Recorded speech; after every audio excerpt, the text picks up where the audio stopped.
Good evening and thanks for joining us. I'm Steve Grant. And I'm Lisa Rose. An Ozarks family wants answers about what happened to their son that left him hospitalized. Early Saturday morning, police found 16-year-old Mace Hutchinson underneath the 65 and Highway F overpass in Ozark. KY3 Sarah Sheffield joined us live to explain why the teenager's parents believe what police did put him in intensive care. This is a story that you'll only see here on KY3. Sarah? Lisa, according to the teen's family, they believe that Mace Hutchinson somehow went from walking along this bridge to 30 feet below, lying on the pavement, severely injured. Like I said, we called the police.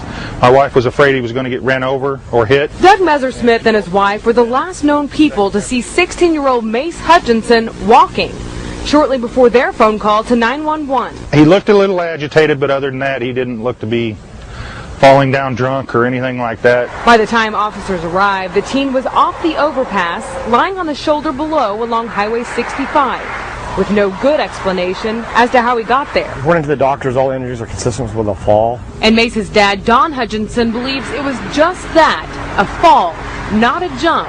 The question is why. They tested his system. He was clean of drugs and alcohol, so I mean, we don't know why, unless just being in shock and the whole thing in itself caused him to forget everything. Mace's aunt tells us he's undergoing major surgery for a broken back and a broke-off heel.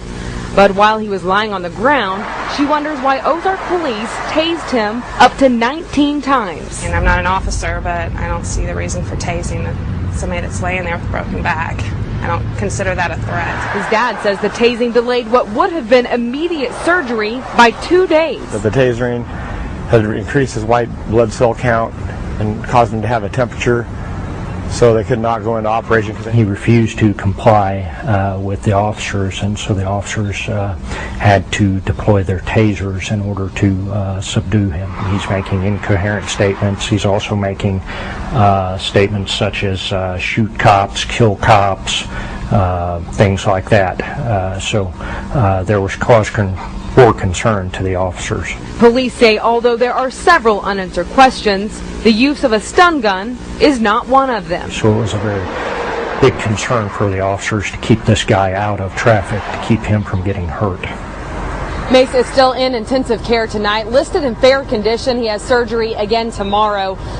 The family, along with the Ozark Police Department, is hoping someone will see the story and come forward with some information. You can call 417-699-4789 with information, or call the Ozark Police Department. Guys, It's a case we'll be watching. Sarah Sheffield live tonight. Thanks, Sarah.